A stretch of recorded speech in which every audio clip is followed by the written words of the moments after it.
It is with an incredibly heavy heart that I have to announce that Jordan Manny Collins Jr., the 16-year-old boy who vanished without a trace on May 8th, has now been confirmed as deceased, under shocking and suspicious circumstances. On July 1st, authorities in Anoka County formally identified human remains recovered from a landfill in Elk River as belonging to Manny, a discovery that followed weeks of exhaustive searching and DNA verification. According to the authorities, his body was unearthed on June 28th, buried beneath layers of garbage, after law enforcement acted on a tip involving surveillance footage that appeared to show a body being thrown into a dumpster, and then later picked up by a garbage truck. So, understandably, investigators have confirmed that this is now a homicide case, but despite the horrifying nature of this crime, no arrests have been made thus far. That said, officials have admitted that they are focused on a strong person of interest, and while they're yet to publicly name anyone, certain online sleuths and even members of the local community have begun to raise pointed questions about Manny's own father. Was he involved? Did he know something? And if not him, who would go to such calculated lengths to dispose of a child's body like garbage? The sheriff himself all but confirmed the sinister tone of this case when he told reporters, "A dead body wound up in a landfill, so I guess you can draw your own conclusions." So that's exactly what we're going to do in this video, because this case doesn't just end with a tragic discovery, as there is far more that needs to be said and done in honour of Manny's life that was cut far too short. So in this video, I'll walk you through the eerie timeline, the disturbing surveillance footage, and the unanswered questions, including why Manny's case has taken so long to get solved despite the severity of the situation. After all, this is not just a story about a person who simply went missing, but a story of a young life that was violently cut short, then buried and hidden like he never even mattered. So in order to make sure that the people responsible do not get away with it, I feel it is our duty as a community to come together and fight for justice. However, just before we dive into the tragic darkness of what happened to Manny Collins Jr., I think it's only right that we take a moment to remember the person that he was, and the light that he brought into this world. Jordan Dupree Collins Jr., otherwise known as Manny to his family and friends, was born in 2008 and raised in Columbia Heights, Minnesota, to a close and supportive family. He was described as gentle, thoughtful, and wise beyond his years, and he had always been well known for his warm smile and affectionate nature. From an early age, it would be safe to say that Manny stood out amongst the crowd. He was kind-hearted, deeply empathetic, and unusually mature for someone his age. He had a natural ability to connect with people, whether family, friends, or even strangers, and he carried a quiet strength that made him the emotional centre of his household. His mother, Ashley Berry, often said that Manny worried more about her well-being than his own. He texted her every day, called regularly, and made sure she always knew how much he loved her. Though Manny faced the same challenges many teenagers do, he approached them with determination and care. He loved basketball, skateboarding, gaming, and going to the gym. He dreamed of getting a job, becoming independent, and contributing to the family home, which eventually led Manny to apply for a job at Planet Fitness. But on top of this, he was also making plans with his mother to apply for a social security card, a small but meaningful step toward the future he was building. In 2024, Manny enrolled himself in an online school through St. Paul Public Schools, and at first, things seemed to be going really well. However, at some point during the semester, this bright start began to fade. So in an effort to refocus and get back on track, he was spending some time at his father's house for extra education. His dad, who was also known to be good at math, had agreed to help support Manny academically for the foreseeable future, and so he was living with him temporarily at the time. But the plan was that Manny would return to his mum's house on June 4th, just a few weeks later. The relationship Manny and his father shared was one of love, but also differences, mainly revolving around religious beliefs and parenting style. But despite these disagreements, Manny still loved and looked up to his father nonetheless. He had routines, goals, and structure, from sending weekly thank you texts when he received his allowance, to falling asleep on nightly FaceTime calls with his girlfriend, and never hinted at any distress. However, this is exactly why it would come as such a shock to his family, when he would suddenly stop responding to his messages, before he would mysteriously disappear on that fateful night. in May.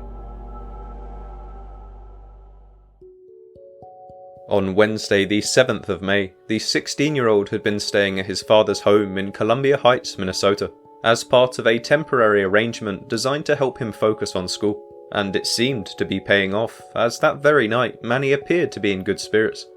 He FaceTimed with his girlfriend like always, and at around 4 AM she confirmed seeing him on camera, lying in bed, ready to fall asleep. He told her he loved her and wished her good night, but little did she know at the time that this would be the last confirmed sighting of him, as by next morning, Manny was nowhere to be found. What happened between the early morning hours and sunrise remains unclear, but what we do know is that sometime after that 4 AM call, Manny disappeared, leaving behind all of his personal belongings, including his clothing and his phone charger. According to his mother, Ashley Berry, he never left home without his phone charger, and he always kept in contact with her, texting or calling on a daily basis. Also, she was very skeptical about his father, who claimed that Manny had just gone to visit his girlfriend and grandmother, despite neither being able to confirm this to be the case. His girlfriend had actually expected to talk to Manny later that day, but her messages also went unanswered.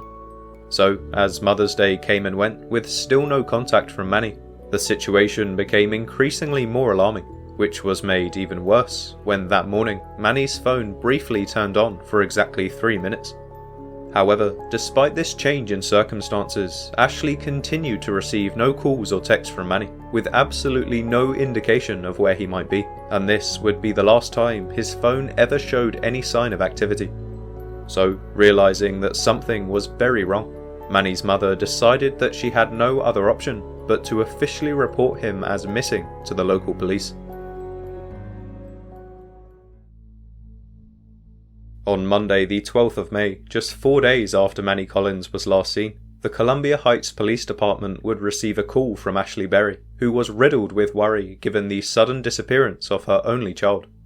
According to Manny's father, he was supposed to be meeting up with his girlfriend that day, as well as his grandmother, but after speaking with them directly, neither were able to confirm seeing Manny that day, meaning something had likely happened to the teenager after leaving his father's residence.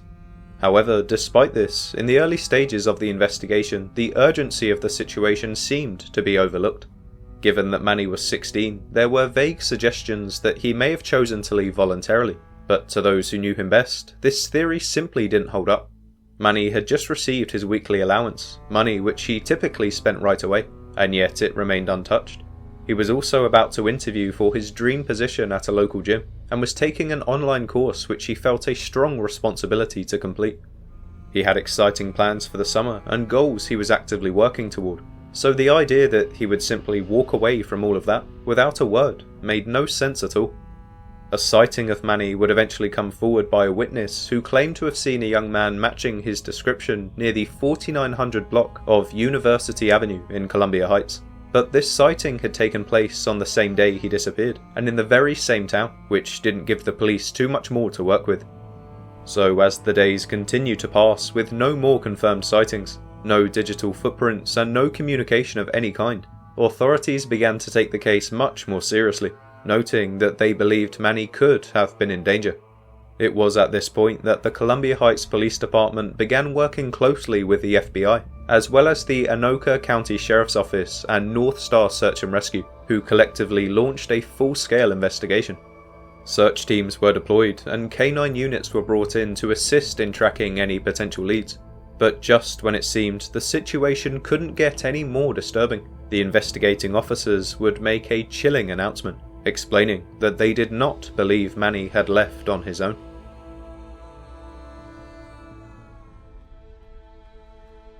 On Friday the 16th of May, just over a week after Manny Collins was last seen, investigators decided to hold a press conference to help raise the profile of the case and to request the assistance of the public, as they now believed that Manny Collins Jr. had been abducted. Up until that point, much of the search had operated under the possibility that Manny may have chosen to leave for personal reasons, but following an exhaustive review of his digital activity, as well as mounting inconsistencies in the timeline of his last known whereabouts, authorities determined that something far more serious may have taken place.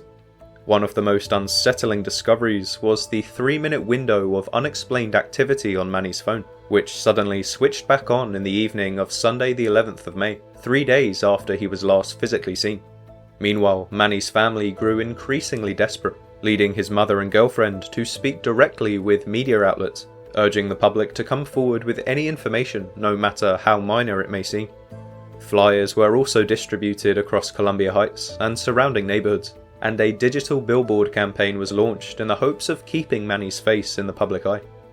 Back at the scene, investigators began cross-referencing surveillance footage from apartment complexes, gas stations, and traffic cameras in the area, but with no confirmed sightings or financial activity, the situation continued to grow darker by the day. Authorities confirmed that they were actively exploring multiple scenarios, including the possibility that Manny had been harmed by someone he knew, as during their investigations they had briefly spoken to a close friend of Manny's, who for some reason was refusing to cooperate. However, with no physical evidence of foul play and no eyewitness accounts placing him anywhere after May 8th, the case remained painfully open-ended, while his family desperately held on to hope that he would eventually be found alive. But as we already know, this hope would unfortunately not be enough, as unbeknownst to his loved ones, Manny's life had already been taken. On Friday, the 4th of June, the investigating police announced to the public that they would be commencing a search of a local landfill in Elk River, about 30 miles northwest of where Manny disappeared. This update came after a shocking revelation where officers claimed that they had reviewed surveillance footage that appeared to show a body being disposed of into a dumpster, which was later picked up by a garbage truck and brought to that specific landfill. So, as I'm sure you can imagine, this was the moment when all remnants of hope would turn to dread, as the community braced themselves for what was surely about to come. From that point on, investigators from over 30 different agencies worked around the clock as they meticulously combed through 180,000 cubic feet of garbage by hand. The effort took nearly 10,000 work hours, and the emotional and physical toll it took on these search teams was severe to say the least. But after weeks of meticulous searching, day in and day out, the remains of a teenage boy were eventually found. DNA testing was then performed immediately, and just a few days later, the Anoka County Sheriff's Office made the official, heartbreaking confirmation that the remains belonged to Manny. However, despite the severity of the situation, at this stage very few details have been released about the condition of his remains, cause of death, or how he ended up in that dumpster. The medical examiner is still working on a full report, and authorities have remained tight-lipped, likely for good reason. Although they've stated that they do have a person of interest and are working closely with the county attorney's office to build a strong case. So this tells me that they're being cautious as they want to make sure that when charges are filed, that they stick. But in the meantime, we're left with so many unanswered questions as we wait for the truth to be revealed.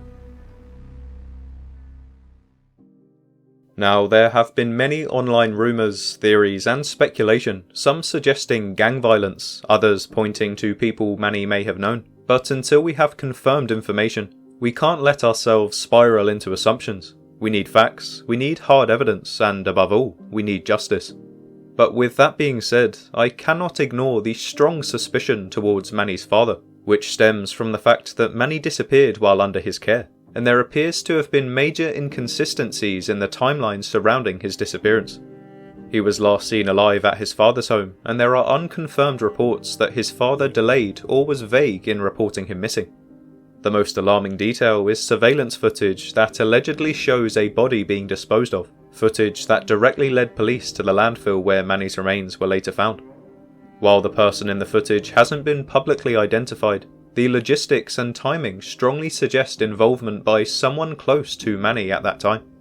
Additionally, although Manny loved his father, there were tensions in their relationship, particularly around religious beliefs and parenting. So, after taking all of this information into consideration, including the body's calculated disposal, the lack of emotional reaction by Manny's father, as well as his alleged criminal past, it's not hard to see why the public are identifying him as a central person of interest.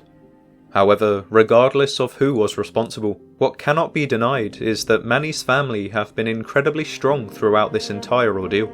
His great-grandmother Mary Berry described him as a kind-hearted and respectful young man. His mother Ashley started a GoFundMe to help with expenses, and the community has responded with incredible support, raising over $8,000 at the time of recording. But despite all of the great work of everybody involved, Manny's family still deserve answers. They deserve peace, and most of all, they deserve accountability for whoever is responsible for taking Manny's life and throwing it away like garbage.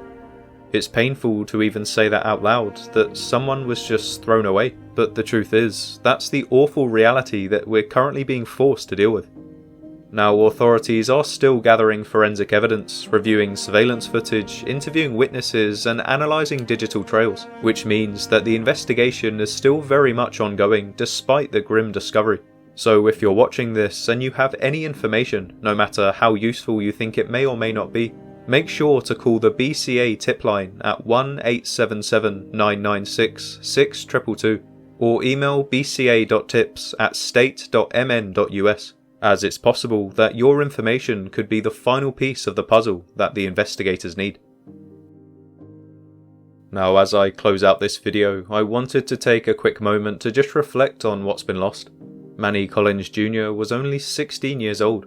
He had his entire life ahead of him, a future full of dreams, goals and possibilities, and someone took that from him. We cannot let that go unanswered, not as a community and not as a society. So please, keep sharing his story, keep talking about Manny, and let's make sure his name doesn't just disappear from the headlines until the person responsible is finally brought to justice. And to the Collins family, my heart is truly with you. You should never have had to endure this, but I promise that as long as people are still watching, listening and caring, Manny's story will not be forgotten.